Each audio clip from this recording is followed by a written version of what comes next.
안녕하세요. 여러분의 변화를 돕는 변화 디자이너 허인무 박사입니다. 오늘 주제는 협업으로 이끄는 리더십입니다. 지금은 합종 연행을 통한 협업의 시대라고 표현합니다. 100년 라이벌이었던 벤츠와 BMW가 차량 공유 서비스 우버를 잡겠다고 손을 잡았고, SK텔레콤과 지상파 3사는 넷플릭스에 대항하기 위해 웨이브를 탄생시켰습니다. 또한 현대자동차는 자율주행차 시장 공략을 위해 순수 자율주행 기술 글로벌 3위 업체인 액티브와 합작법인을 설립했습니다. 혁신 기업들이 등장하면서 전통적으로 경쟁 관계였거나 관계가 없던 기업들이 서로 힘을 모으는 것이 일반화되고 있는 것이죠. 이런 경쟁 구도의 변화는 기업 내부에서도 기능 간 벽을 넘어서 공동의 목표를 추구하기 위한 협업의 필요성을 증대시키고 있습니다. 우리가 협업을 중요시 생각하고 추진하는 이유는 무엇일까요? 네, 아마 집단보다 나은 개인은 없다는 믿음과 가정에서 출발하지 않을까요? 한마디로 혼자 하는 것보다 같이 하는 게 더 낫다는 의미죠. 하지만 모든 상황과 조건에서 집단이 개인보다 나은지는 고민을 해봐야 합니다.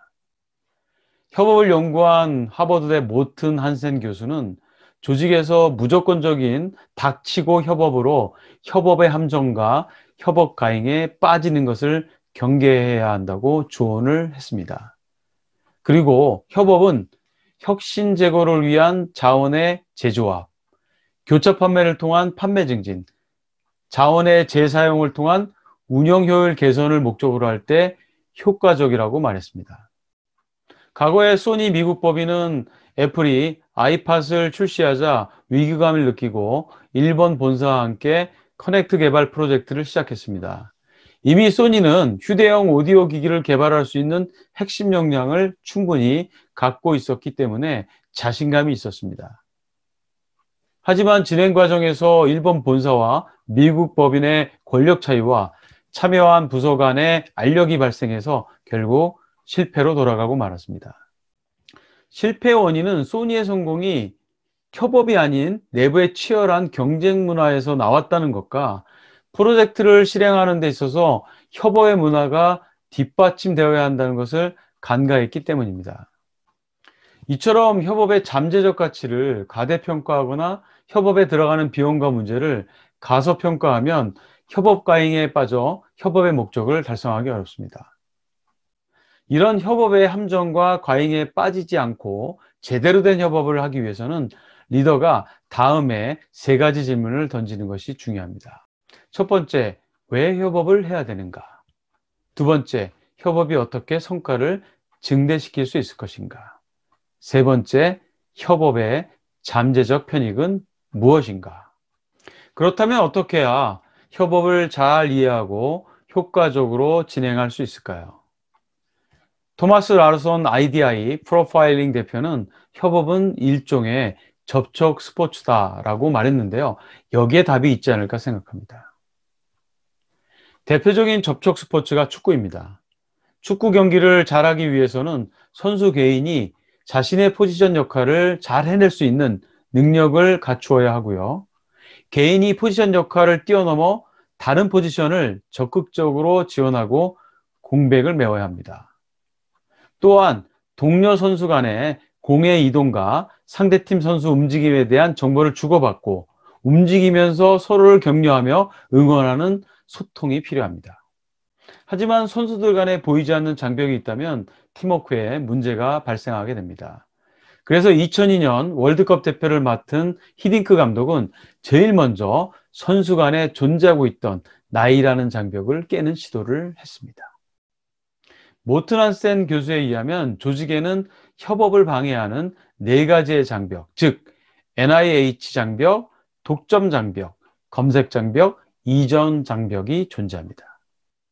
첫 번째 NIH 장벽은 Not Invented Here, 즉 내 것이 아닌 타인의 것을 받아들이지 못하는 것을 말합니다. 폐쇄적인 문화, 신분의 격차, 약점을 보이는 것에 대한 두려움 등이 NIH 장벽을 만드는 원인입니다. 두 번째 독점 장벽은 남을 돕거나 자신이 알고 있는 것을 공유하지 않는 것을 의미합니다. 지나친 경쟁과 제한된 인센티브와 지식 공유를 하면 자신의 권력을 잃을 수 있다는 두려움이 그 원인입니다. 세 번째 검색 장벽은 기업 내에서 정보와 사람을 찾을 능력이 없는 현상입니다. 검색 장벽은 회사 규모가 크거나 상호 간의 물리적 거리가 멀고 정보의 과부하로 올바른 정보를 검색할 수 없는 상황, 네트워크 연결이 빈약할 경우에 발생합니다. 마지막으로 이전 장벽은 한 곳에서 다른 곳으로 이전할 수 없는 현상인데요.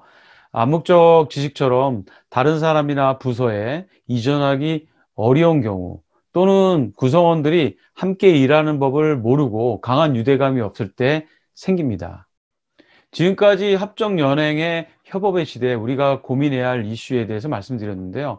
협업은 치열한 경쟁과 가속화되는 경영 환경에서 생존과 성장을 위한 하나의 전략이고 리더십이지만 모든 것을 해결해주는 만능은 아니라는 것입니다. 그래서 협업을 유행을 쫓듯 무조건적으로 따라할 것이 아니라 어떻게 체계적이고 제대로 된 협업을 실행할 것인지 고민하는 것이 중요합니다. 또한 기업 문화 속에 잠재되어 있는 다양한 장벽을 찾아내고 그것을 극복할 수 있는 리더십을 발휘하는 것이 필요하죠. 다음 시간에는 어떻게 해야 협업을 위한 효과적인 리더십을 발휘할 수 있는지 말씀드리겠습니다. 오늘 제 방송이 도움이 되셨다면 구독, 좋아요, 댓글, 공유 부탁드립니다.